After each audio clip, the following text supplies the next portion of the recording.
Hi, everybody. Joe Cioffi here, 9 o'clock on a Saturday night. I hope you had a great start to your weekend. And we are, of course, deep into the weather models with everything that is going on, at least for the time being. However, everything's pretty calm. We're having a very quiet weekend here in the area from New Jersey and eastern Pennsylvania to southern New England, which, of course, includes Philadelphia, New York City, Long Island, and the Hudson Valley.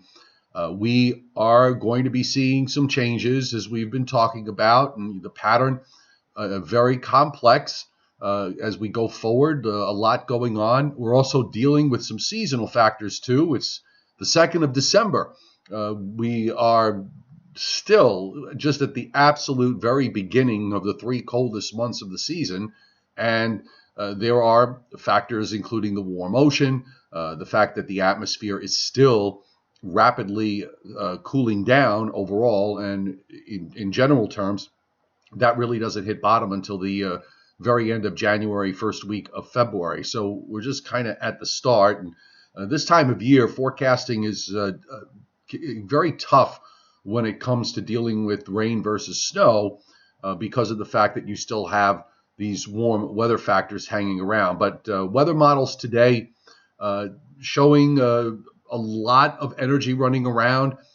There's a complication with a wave that's going to be stalling out to our south. There's also the complication of a strong upper air system that's going to be diving down from Canada in that very long jet stream pattern that we've been showing you that's going to develop. So why don't we go right to the meteorology of all of this? And while that's going, I'll be on the chat board with you and addressing your questions and comments, and then we'll come back afterward and we'll do a little more weather. So just stand by.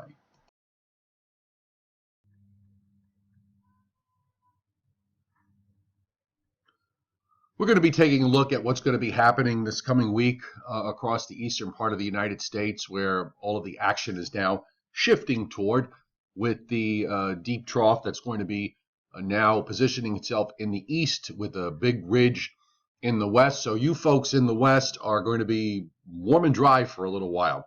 But again, most of the action is going to be east of the Rockies. And I'm jumping ahead to Monday, as we have you can see some rain into the upper Midwest. There's low pressure that develops in northeast Nebraska, southeast South Dakota, and we get some snows into the Dakotas. And eventually that snow area is going to move toward the northeast and head toward the Great Lakes as that low moves toward Lake Superior. And you can watch it as it now we're into Tuesday morning, and it gets pretty deep there, 978 millibars. Looks like there could be some decent snows. When I say decent, probably on the order of a half a foot or more across much of northern Minnesota, and even some snow into northwestern Wisconsin here. The trailing cold front at this point is swinging out of that low and then running southward down into the Gulf states. Here's the cold air that's beginning to push southward, and it actually gets pretty far south into Texas as the amplitude of the trough is quite large. We're going to look at the upper air as well, but I wanted to start with the surface map first of the GFS. So that low runs up into Canada, of course, so you start to get some lake effect on Tuesday night into Wednesday morning. The front now nears the East Coast, and you can, by the way, see that the GFS wants to have this sort of narrow, very narrow stripe of probably of wet snow. I don't know if that band is more than 20 or 30 miles wide, but even if that happens, it's not going to amount to much. And then the front goes by. It's after this period that things start to happen, and there's still a lot of confusion and debate with the models. It seems that this idea, the GFS threw out an idea a couple of days ago with the front slowing down and stalling along the southeast coast, so right in this area here, and the cold air is continuing to push into the eastern part of the United States as well as moving southward. So that's on schedule.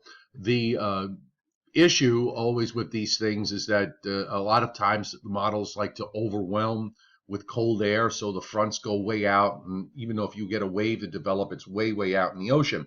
Now, the model, the GFS showed this a few days ago, then kind of backed away from the idea and has slowly started to come back with it. So as we move into late Thursday and into Friday, you can start to see low pressure, little wave here that develops off the Georgia, South Carolina coast, and then moves northeastward from there. This is Friday afternoon.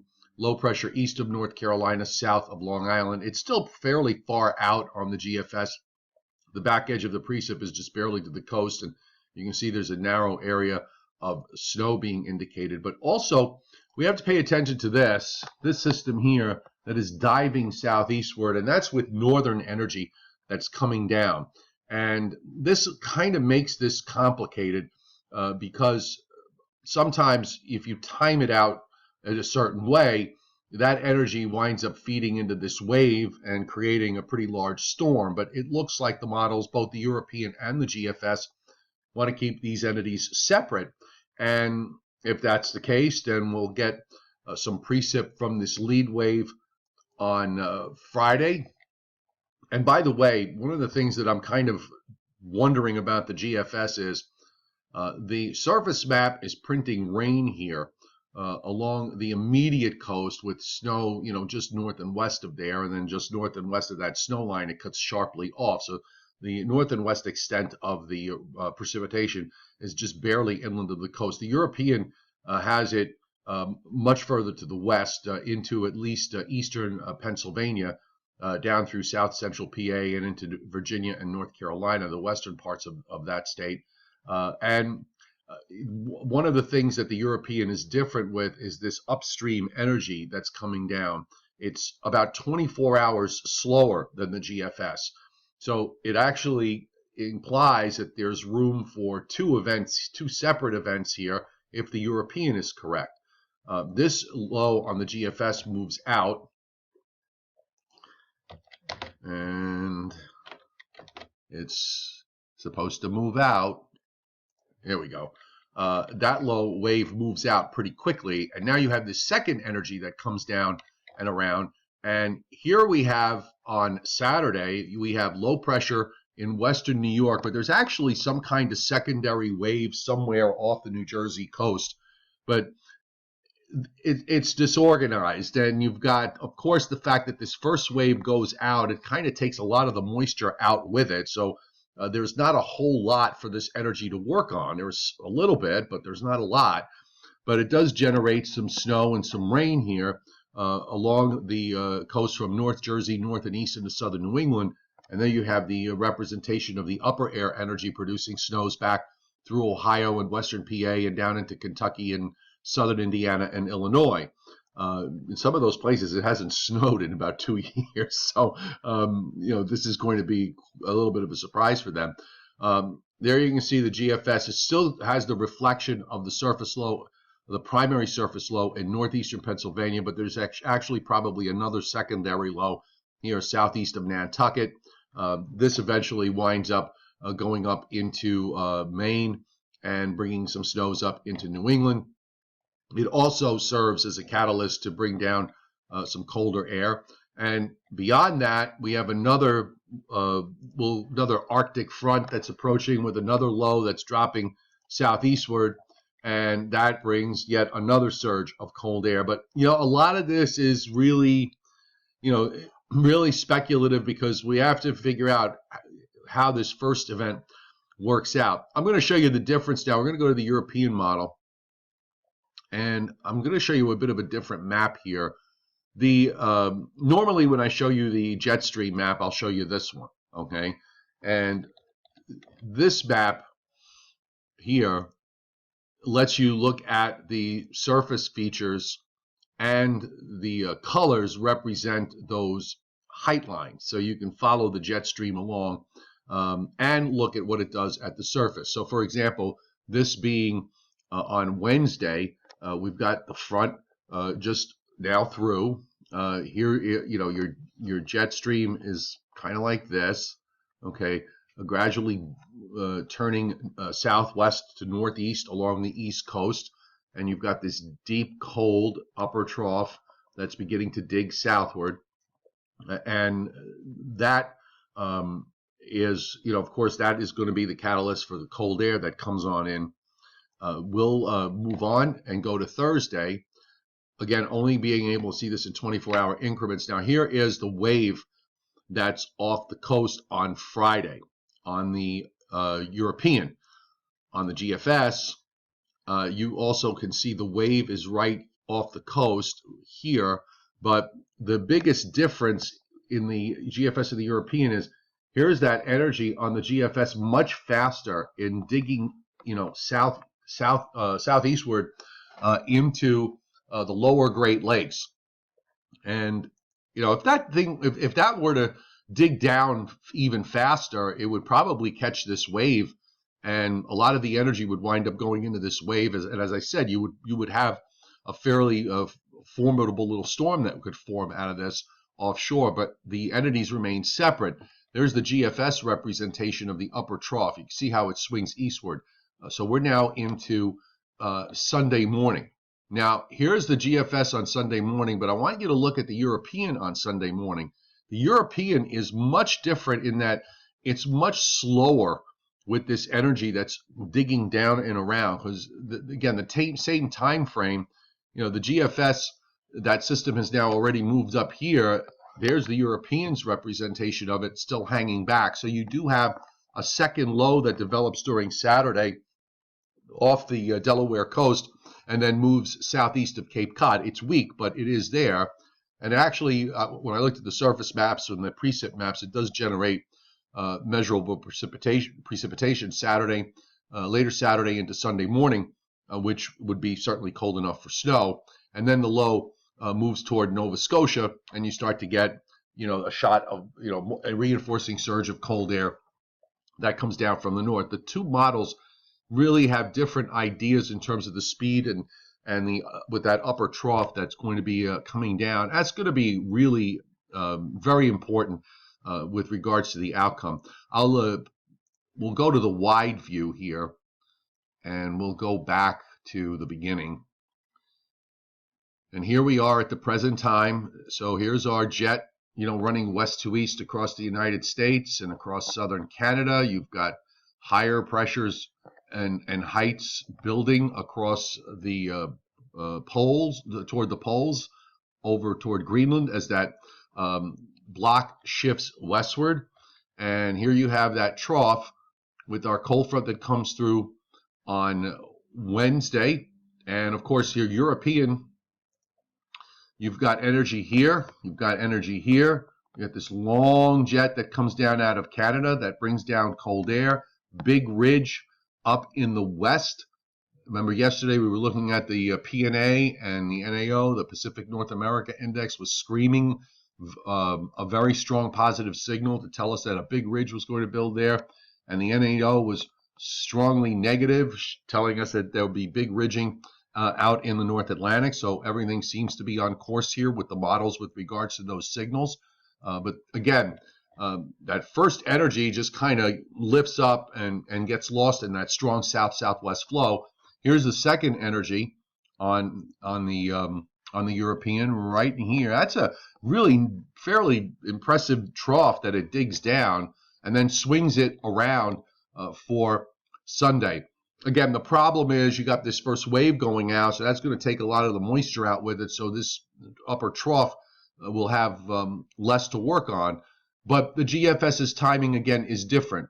And when we look at the GFS for the same time, that upper trough that the European still has it down in here, the GFS already has it up already into northern New England and lifting up and around.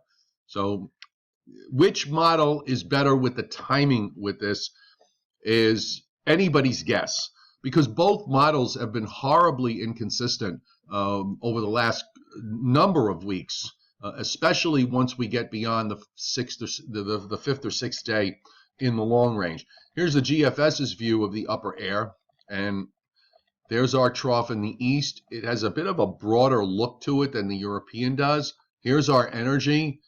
the European seems to be keeping these short waves separate, where the GFS really just has this one short wave that it really picks out in the Western Lakes, brings it down and around rather quickly. This is Saturday evening. This is Sunday morning. Again, to show you the difference on the models, the GFS for Sunday morning, the European for Sunday morning. Trough on the European is still back here, right back through here, and the GFS already has it out here. One difference that's also important, and this could be one of the reasons why the GFS is faster. GFS is picking up on another shortwave trough right behind the system that is lifting up into New England, and the European doesn't seem to be picking up on that. So that could be the reason why the GFS is running this lead system faster. Notice that the European doesn't really have that. It has a very, very weak system here. You can barely pick out a kink in the height lines. In the Western Great Lakes, there's another system that's upstream in Hudson Bay that drops down for day 9 and 10, where another deep trough shows up on day 10 in the long range. This would be very cold air, by the way the European would make it look, as far as days 9 and 10 are concerned, into the eastern United States, east of the Mississippi. So we have a very complex pattern. One other thing I wanted to go back on, I want to go back to the GFS and look at the surface map up close, because this sort of, I'm trying to understand why. So here's our front, okay, and here's our wave now with the precip with the wave. When I look at the upper air with this, in terms of the temperatures, up at the 5,000 foot level, for example, it's very cold. The freezing line is all the way down into coastal North Carolina, and those temperatures up in my area from eastern Pennsylvania through New Jersey and southern New England, even down to the Washington, D.C., Baltimore area and through Virginia, are all showing 5,000 foot temperatures between -5 and -10 C. That is usually pretty supportive for snow. So I'm kind of wondering, the only thing I can think of is that the reason why it might be showing this larger area of rain here is the fact that the surface wind, unless it's more north-northeast, if it comes in more northeast or even east-northeast, well, east-northeast for sure, but if that surface wind is running at about 0.5 and you're not getting a lot of intensity in the precipitation, it's likely that this all would be a cold rain, or as that observation that snow lovers abhor is 33 and rain. And by the way, there's a great forum site called 33 and Rain, spelling out the word and, A-N-D. And there's a lot of weather people on there, and you can have conversations on there with them, the way you used to have it with the old Eastern U.S. Weather Board. So if you're interested, go to 33andrain.com. I'm on that board. And why don't we look at what the European snow map is showing. And this is cumulative snowfall on the European snow map. And I would like to thank here weather.us, where we're able to see and have and able to use. They gave me the go-ahead to go ahead and use these maps. I popped them on before a few weeks ago when we had that storm in the east. So we can use this. Now, one of the things with these snow maps, and I would really caution everybody in how you use them, is that they all have sort of different algorithms in how they figure out and translate the precip from liquid to snow. I'm not really too sure how they do it, but a number of these different model sites, they all seem to have a different formula for it, and this one is no different. I would say that instead of using this perhaps as a way of figuring out, by using the amounts, the scale is on the bottom, and it seems like to me that this model here, this view, probably shows a conservative view of snowfall. which is wise. These maps sometimes really do some off-the-wall numbers that never ever seem to come to be true. So why don't we just use this map, this 10-day map, not in terms of amounts, because it is showing in the greens here, in the lighter greens, basically an inch to an inch and a half of snowfall from the interior Carolinas through Virginia and on up into southeastern PA and central New Jersey. And then you start to get to the lower amounts of only under an inch in the darker blues, and even less so further north and west. So I would say, rather than use this in terms of a literal interpretation, why don't we just look at these maps as a way of saying, okay, this is where models think snow may fall, and we work out the issue of how much when we get to the short ranges. I think that's probably the wiser thing to do. And for curiosity, we will look at the I'll show you the snowfall map for the east with all of this with regards to what the GFS does. And you can see I'll take it out to 10 days, but out through Friday of next week, and here it is now. We'll take it out through the weekend, so you can see how much snow it has with combining the two systems. So the darker blues are all under an inch. You start to get into the purplish fuchsia colors, and there you're talking about 4, 5, 6 inches or more, which are confined to inland areas, but actually not that far inland, on up through Vermont, New Hampshire, and Maine. Some fairly decent snowfalls across parts of northern Ohio. Maybe some of that's going to be lake effect, and that second disturbance that the GFS has also into western New York and much of northwestern and into central PA.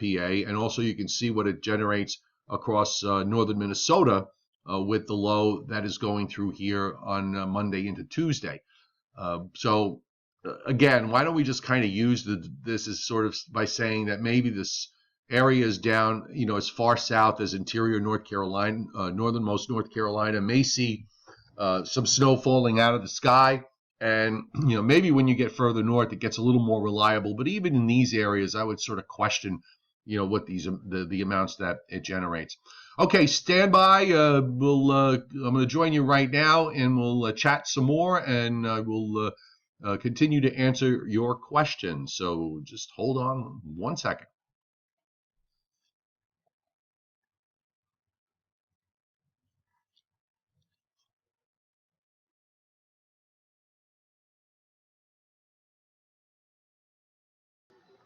Okay, we're back.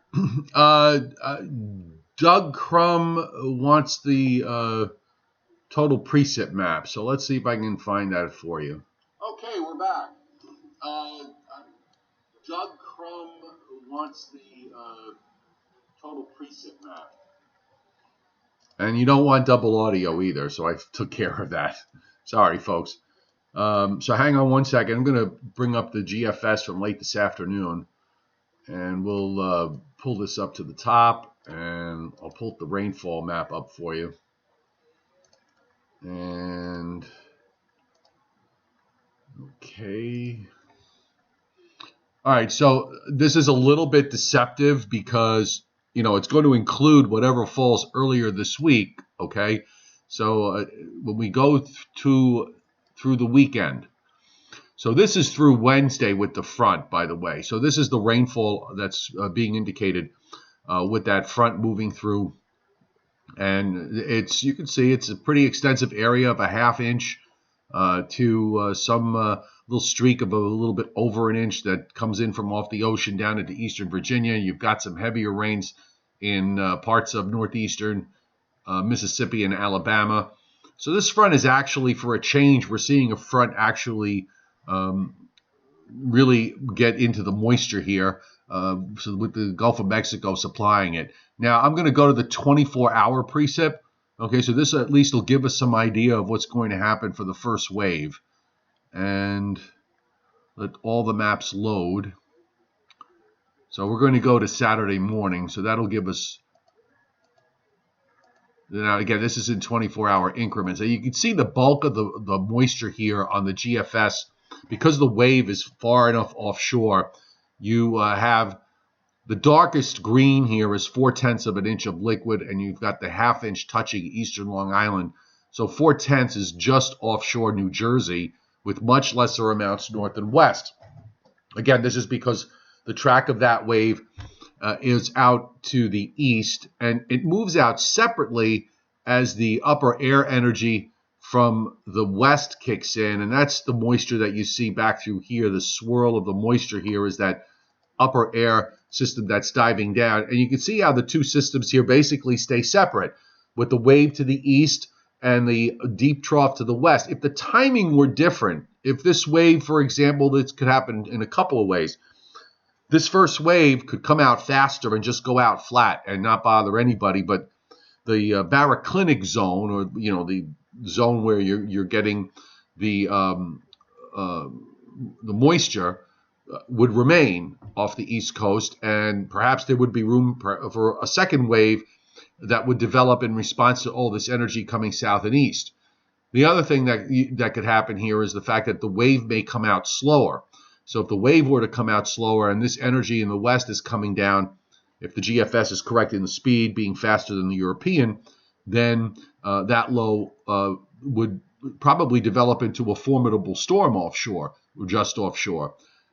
The other possibility is what the Europeans suggested, which was the fact that the system that's coming down from the north on the European comes down 24 hours later than the GFS. And there's enough room there for some development of another low Saturday night and Sunday. But the problem with that is that the moisture is going to be limited, because the first wave would have gone out to sea and taken all the moisture with that.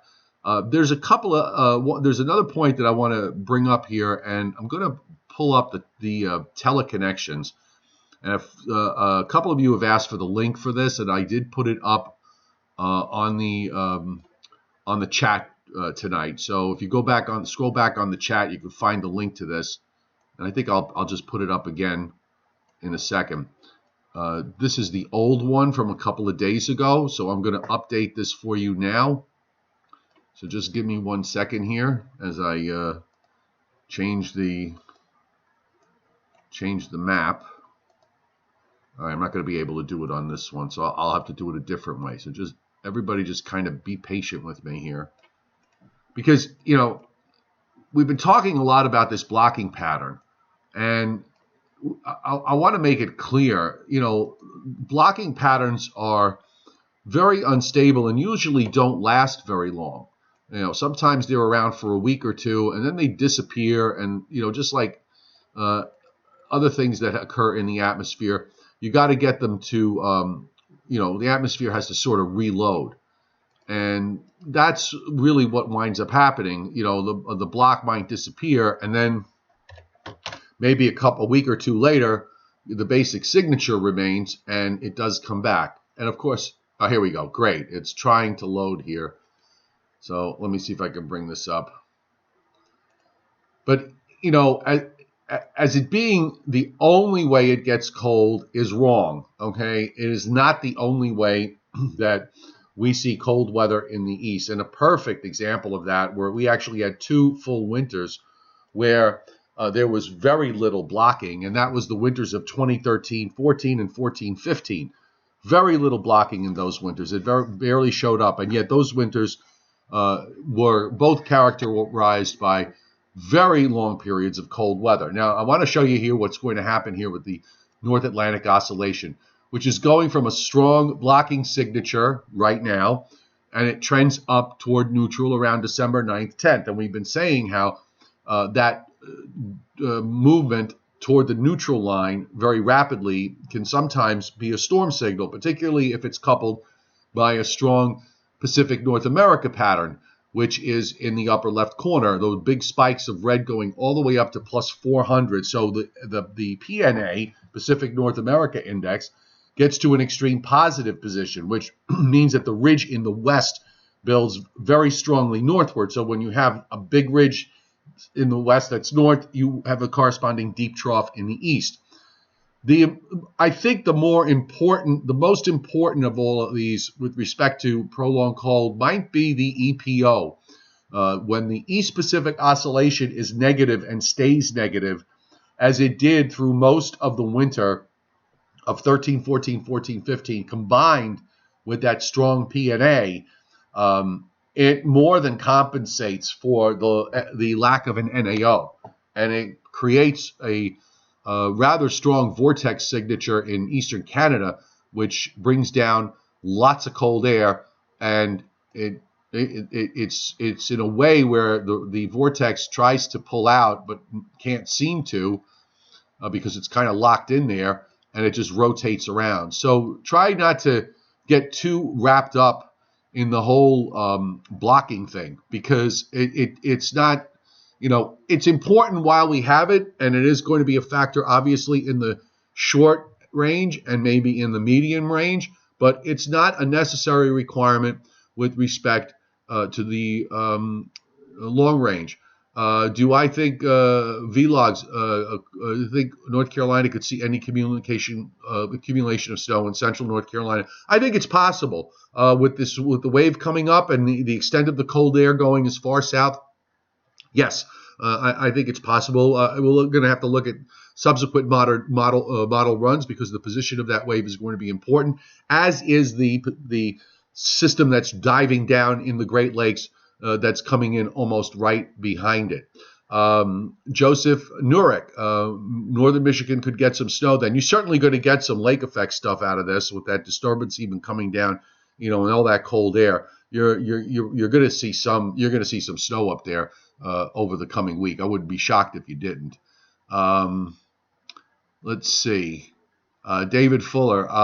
Don't right now. I'm not speculating on anything other than the fact that I think it's possible, depending on the track of the wave on Friday, and also going to be very important because, again, given the time of year, when I looked at the the GFS with respect to all that moisture along the coast, and if you look at what the temperatures are aloft, it's actually very cold aloft. Certainly cold enough to support snow, but the problem is that the very bottom of the atmosphere may be just a shade too warm, because of the fact that the wind might be more east-northeast as opposed to, say, northeast or north-northeast. If the wind winds up being a little more toward the north with that wave coming up, then that'll more than compensate for the warmness of the ocean, and you'll wind up with some wet snow along the coast. It has snowed this time of year before, and we've seen accumulating snows this time of year before. They are not, obviously, they're not regular occurrences. You need to have, setups that are good. But on the other hand, if you've got a cold pattern that's coming in there, so if it's going to happen, this is your shot. You've got that piece of the puzzle in place. You just got to get the other pieces to kind of, work together. And there's still, a lot of uncertainty with all this. With the models, a couple of days ago, the GFS showed this wave coming up, and then it kind of backed off on the idea, and then it suddenly came back with it. The Europeans been showing it, but it's been very inconsistent with how it's been handling the whole change to this colder pattern. So it's hard to put a lot of confidence in any one of these models. They both came together today in their vision for late next week. And by the way, the GFS in the long range in general is still pretty cold. In fact, there's one cold shot that comes down, I think, around day 8, 9, and 10 that is exceptionally cold. So that would make sense. I would suspect too that at some point the blocking signature, the NAO you saw on that index, actually goes slightly positive after it hits the neutral zone, but not by much. So it's going to be just north of neutral, and that might also be supportive. That is going to be, I think, supportive to colder weather generally in the eastern half of the United States. And Fabian Bartalos, the PNA is more important coming this winter. I agree with you. The PNA to me is extremely important. We saw last winter a winter where the PNA was negative, very strongly negative throughout most of the winter, and with the only times where it kind of stuck its nose into positive territory were the times that we had significant snowfalls here in the east. Leon Probitsky, good to see you here, Leon. Will the block break down in 2 weeks? But yes, we don't need a true block. I agree. Yeah, exactly. Could get a coastal low with polar air anyway. Sure, of course we can. One of the things the block opens up the possibility to is that if you have the right other ingredients, that you could set up for something that's major. But we don't, the pieces here are not timing out to do that, at least according to what we've seen so far. The pieces are there, but the timing is wrong. When you don't have the block, but you have the other two factors, the PNA positive, the EPO negative, you can get some pretty decent snowfalls out of that, and some 1 foot plus snowfalls. But if you're looking for one of those mega 2 to 3 feet events, you kind of have to have the NAO hanging around. Chris Eddy, do I think climate change will make it quit snowing and getting cold? Well, Chris, it hasn't happened so far. I can't really get too much wrapped up into that sort of stuff. It's very doom and gloomish.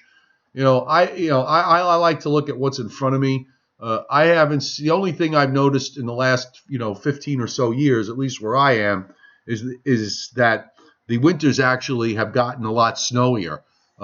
We've seen more in the way of big events that have produced 20-inch or more snowfalls in the last 15 years than I think we've seen here in the prior 50.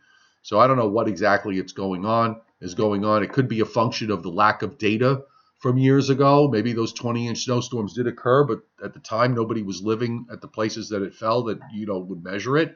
And now we have weather observing stations covering pretty much just about every inch of ground in my neck of the woods anyway.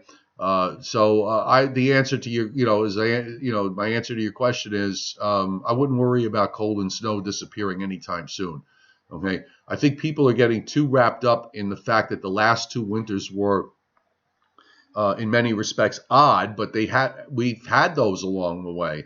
And I will tell you again, if you want to go look at New York City statistics, take a look at the winters from 96, 97. Those four winters, 96, 97, 97, 98, 98, 99, and 99, 2000, those were absolutely snowless, warm winters, 4 of them in a row, okay? And if you look at the temperatures for some of the winters in the late 80s to the early 90s, some of them were incredibly warm. Nothing that we are seeing has necessarily, not anything that we've seen it before. So there's nothing new here. Okay, there really isn't. David Fuller, do you think the volcanic ash will cool our winter? Only the volcano that's in Bali in the southern hemisphere. Volcanic eruptions need to be absolute major eruptions. They got to shoot ash up, clear up into the stratosphere for them to have any kind of impact. This volcano hasn't erupted yet to that extent. It's active and maybe getting ready, but unless it's a major eruption, the eruptions are only going to have impact on air travel really, and minimal, if at all, impact, if any at all, on the long-term weather. Jim Halsop, shots of prolonged cold without any snow is not necessarily a bad thing. It will bring down the ocean water temperature, so that'll be a good thing when storms come later on. Well, yeah, they all sort of are linked together. And by the way, there is nothing that there's no rule that says it can't just our pattern may not just go to be cold and dry. It looks like it may want to be active with some storm action going forward, but that's no guarantee. We see how models, produce these storms in the long range, and they almost never happen. We could have cold and dry. All it would take really is a bunch of windy days, a handful of windy days to upwell the ocean and knock the water temperatures down by 5 to 10 degrees, and that could happen within a matter of a couple of days. So I'm not really too concerned about that with regards to where the water temperatures are, because they could easily correct. in both directions. Coming off the winter of 14-15, we had record low ocean water temperatures measured in the east. And they, before too long, by the time we got to June, water temperatures were running above average. So, those things can then correct and change in a hurry. Yeah, 99 Wolves, if Yellowstone goes the way a lot of scientists think it may go one day in terms of an eruption, then yeah, that's going to have, would have an impact. But for now, I think we don't need to worry too much on that. And I certainly wouldn't use that as a way to, as as an angle to bet on snow amounts if you're going to put a wager down. People told me Michael Zimmerman, a positive NAO will bring warmth to the east. That's not true. And what is also not true is the negative NAO bringing cold to the east, because we've been sitting with a negative NAO for a good chunk of the month, if not almost the entire month of November. But because that NAO was east based, more eastern Greenland, that made it colder toward Europe. It winds up making it warmer here. It's too far east. So where the block is, it's not just that not the fact that the NAO is negative, it's where that ridge is. It has to. It's one thing to have above normal pressures in the north for most, if not all, of the North Atlantic, but if the strongest pressure anomalies are in the eastern part of the northern Atlantic, that is not good for cold air in the eastern part of the United States. We're seeing that shift westward, and that is the reason why we are going to turn colder now, because the largest pressure anomalies are going to be western Greenland to northeastern Canada, and that is going to force the vortex to set up just to the west of that, and creates the jet and the connection from northern Canada and brings air straight down into cold air straight down into the United States.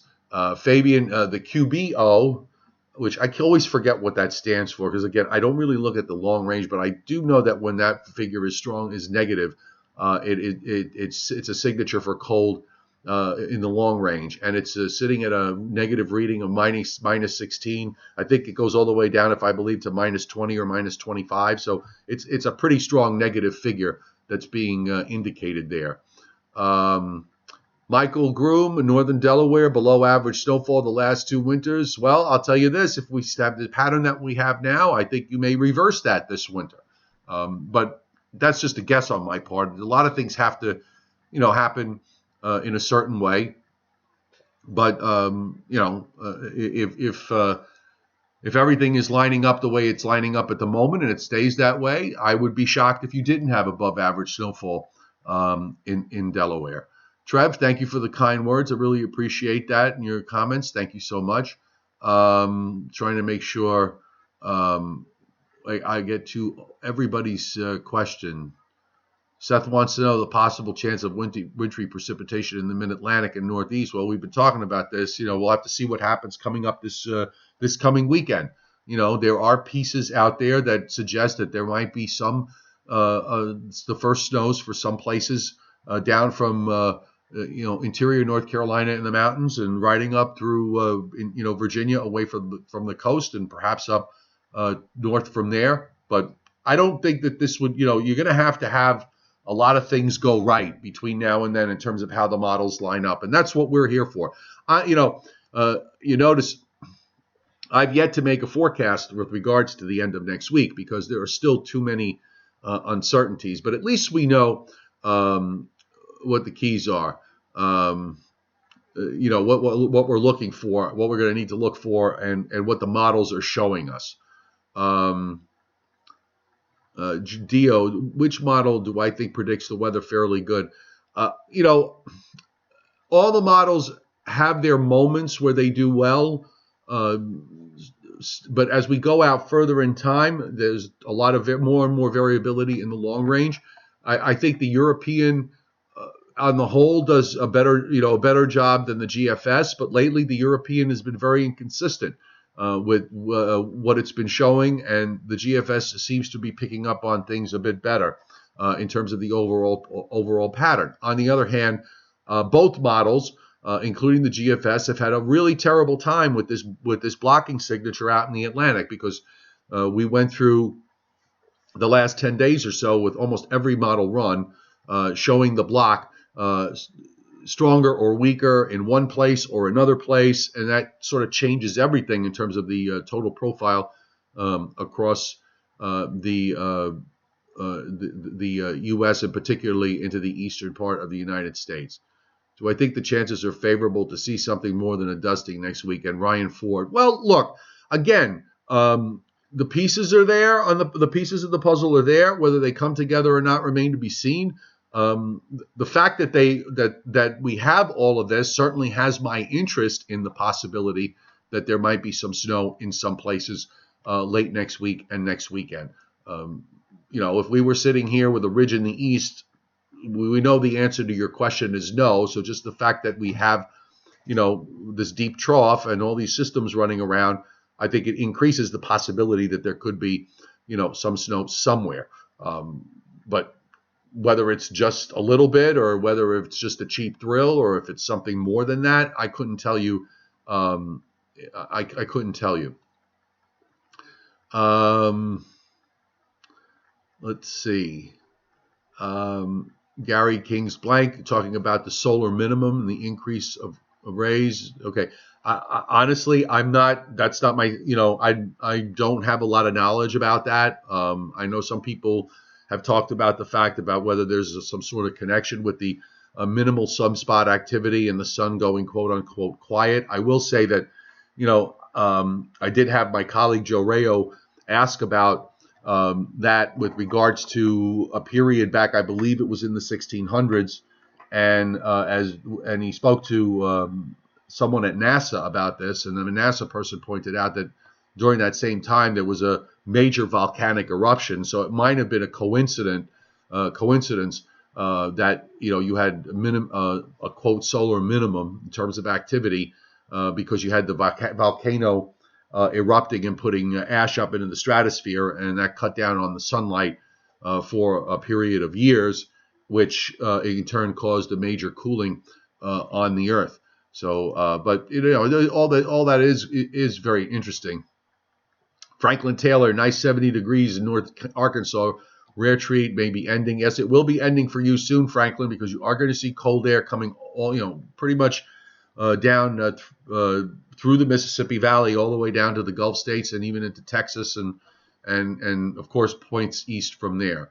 And that, by the way, includes as far as the end of the week and in the weekend, Fairfield, Connecticut is in that possibility area, I suppose, as well as all of coastal Connecticut. I know I did see somebody ask about that. Maybe this may wind up being a cheap thrill. I don't know.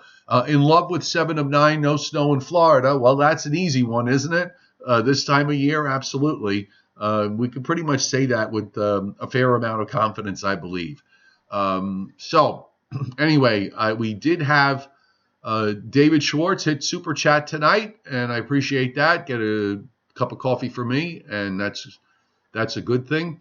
Techman 330. What is up with the GFS showing warmth at the end of the period? That was one run. I wouldn't call it warmth. I mean, look, in any time you have any pattern, there's always a period where it breaks for even a day or two. So, if that were to happen, I saw the block relaxes. I wouldn't necessarily call it a warm up. The flow goes zonal at the very end of its 16-day period. Who knows if that's right or not at this point. When we start to have these weather systems, just so you know, when we start to have these systems becoming threats as we're going into the wintertime, I really try not to look much beyond that particular system. Okay, so my brain and my head right now are pretty much through next weekend and not really that much beyond it. Okay, I find it too difficult to kind of focus all my attention on the matter that's sitting in front of me and look at something that I really don't necessarily have to worry about. I gave it a cursory glance. Again, The blocking is going to probably relax at some point, as the ensembles indicate, but we still have a strong ridge in the west, and we have the East Pacific Oscillation, which is the NAO in the East Pacific, as strongly negative, and I think those two indices are much more important than the NAO. So let me try and leave that with you in everybody's mind. Don't get too wrapped up and hung up on the fact that there is blocking or there isn't blocking. That is not the only way it gets cold around here. We had two, as I've said earlier, winters of 13, 14, and 14, 15. There was hardly any blocking that entire winter, but what you did have was an off-the-wall Pacific North America index. It was off-the-wall positive, and you had the East Pacific Oscillation Index that was strongly negative. Both those two indexes held that signature for a long period of time. In the 13-14 winter, it was like that basically for 4 months. And in the 14-15 winter, it was like that from the middle part of January right through the end of March. So let's try and not get too hung up with the fact that the North Atlantic Oscillation, it is there, it's not there. We have blocking, we don't have blocking. It's not the silver bullet, the magic bullet. I think everybody in weather especially tries to grab onto that one thing that is going to give you the answer to the short-term forecast. You want to grab onto that one thing that says this is because this is a certain way, it's going to definitely mean this for me, and I can be certain of that. That does not exist. Okay, so just bear that in mind. It's one of many things that we look at, and one of many things that are very important in the weather world. Why don't we pull up the new NAM, because that's just about done, so we can take a look at the new NAM. Might as well break my record here for the longest weather live stream that I've done, because we're up to 52 minutes. Let me just set this up for you. Hang on one second. And first of all, you want to get Joe out of the way. By the way, my cat is doing 100% better. He is actually doing quite well today. It seems like we got his blood sugar under control. So keep your fingers crossed that it stays that way. But he's eating, he's drinking, he's walking around, he's doing all the things that cats are supposed to do, including annoy me when I'm, having my dinner. Okay, so here is the 84 hour. So we can look at the new NAM. Let's be patient here as it loads. And it's loading very, very slowly, but I think we got enough of it so I can start with, we'll start with, mid-morning on Sunday. Notice it's very, very quiet throughout much of the east. You start to see low pressure developing out in the plains and upper Midwest. So here comes the rain for Monday, and you can see snow in the Dakotas here. That low on track to go into Lake Superior. Now, the NAM wants to bring some decent snows to northeastern Minnesota and into northwestern Wisconsin, and even into the western parts of the upper peninsula of Michigan. The front itself is by Tuesday already into western Pennsylvania, moving eastward. Showers to the coast by mid to late afternoon. And then we've got showers coming through Tuesday night, gone by daybreak Wednesday. So it looks like the front is coming through a little bit faster, at least with respect to what the NAM is showing. This is by Wednesday morning. The front is already through. The rain is done. And we're starting to get some lake effect snows going on over parts of western Michigan on the upper peninsula there. You're seeing that with the winds coming off Lake Superior, and also in western New York. Colder air is beginning to move down. We can look at the temperatures. Now, I think Wednesday is going to be one of those days where at least in my neck of the woods, where the warmest temperatures are going to be in the early part of the day, which makes total sense. So you can see, temperatures in the upper 40s to around 50, and then you've got 20s Wednesday morning into almost into eastern Pennsylvania, extending west. So this is as far out as it goes. But you can see that the daytime temperatures 20s and teens. So this is the first shot of cold air, and the subsequent shots that will follow when that system comes down from the digs down from Canada into the Great Lakes and western areas of the Ohio Valley. That is going to have a second shot of cold air with that. So, cold air likes to come up in pieces, whereas warm air, it just sort of warms up and gets to where it gets to. Cold air usually comes in shots. You get a lead shot, and then you wind up with getting a couple of reinforcements along the way. And I think that's how this is going to play out. Seldom, sometimes when you get cold weather patterns that are going to hang around anyway. Otherwise you'll get a shot of cold air that comes in for a day or two and pulls out. In this case, you're going to have a shot of cold air that's going to be followed by a shot of colder air. That might be followed by a shot of even colder air after that. It's all part of the plot, folks. Let's see. Just trying to make sure I got the last of your questions.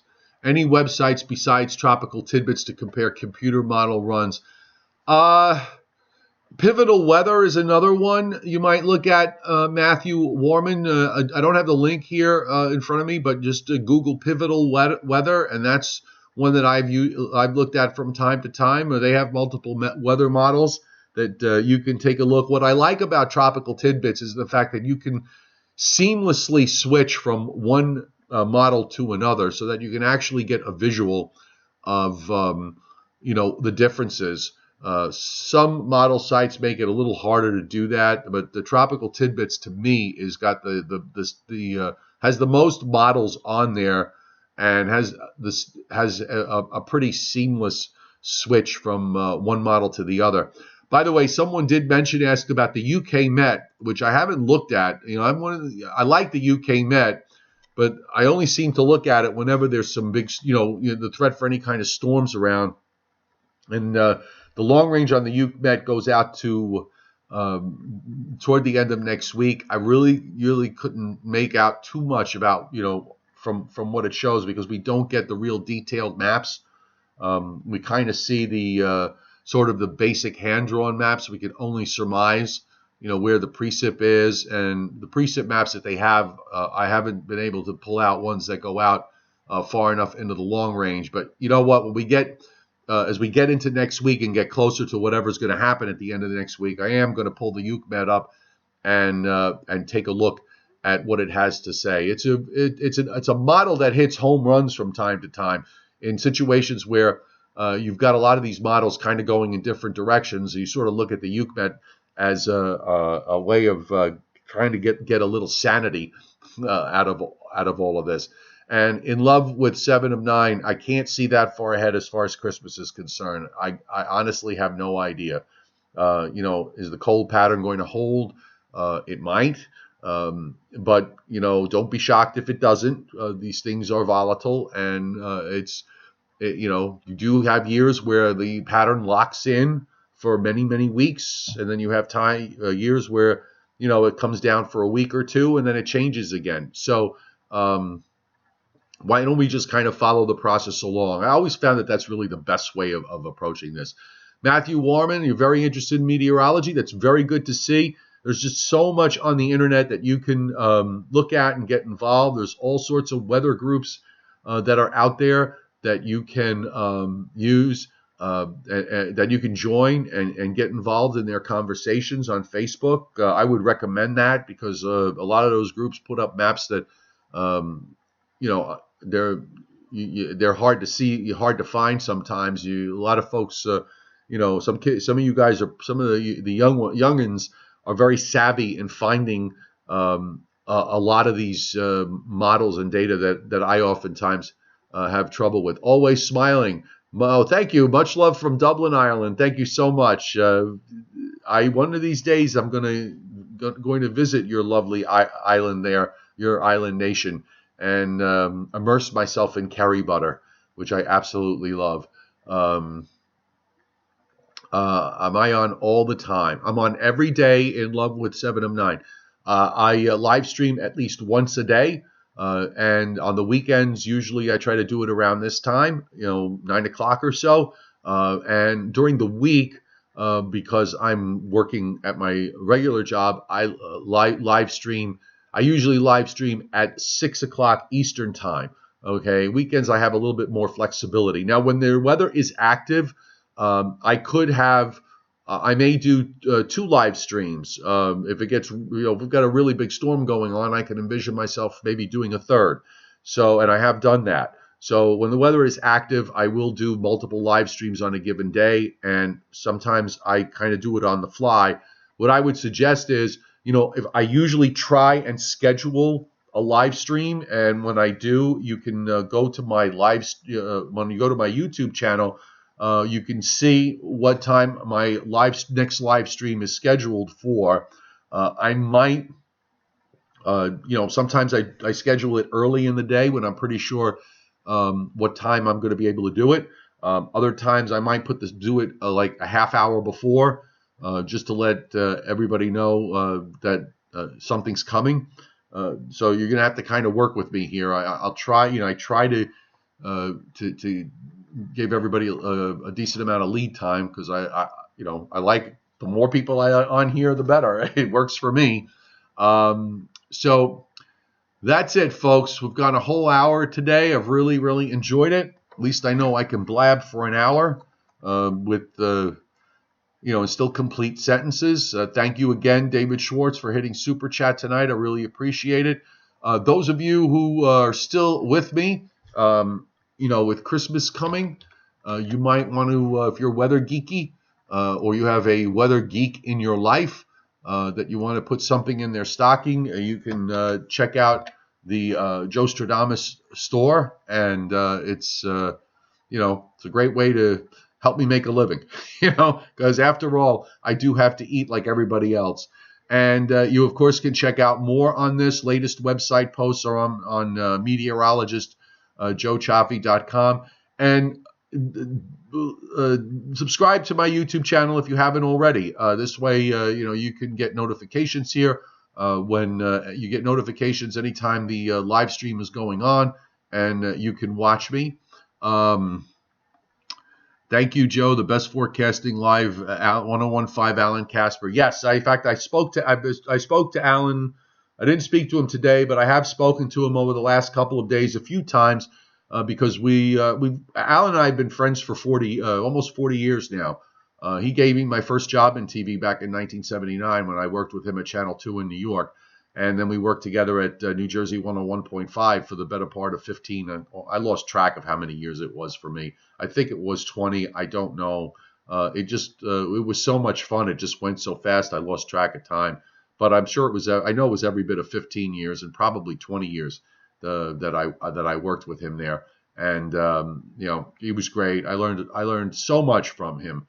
One of the probably the best forecaster that I know of, certainly in the time that I was working in my career. He just knows his stuff, and just had a really, really good sense of the short range. And yes, John Sachs, New Jersey chime time is 10:03. I remember it well.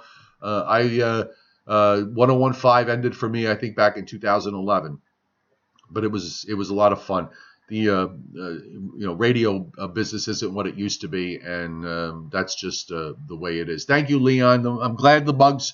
Leon got a couple of mugs from the Joe Stradamus store. I'm glad that the quality. He said the quality is very good, and I'm very happy about that. Thank you very much for picking a couple of them up. I really appreciate it. David Fuller, I'll be live chatting tomorrow. Let's shoot for 9 o'clock again. I'll do another one tomorrow night, 9 o'clock Eastern time. So we will have we'll have all the dayside models out, and we'll have a new round of confusion to talk about. All right, folks, it's been great tonight. I really had a terrific time. I hope you did too. We will see you tomorrow.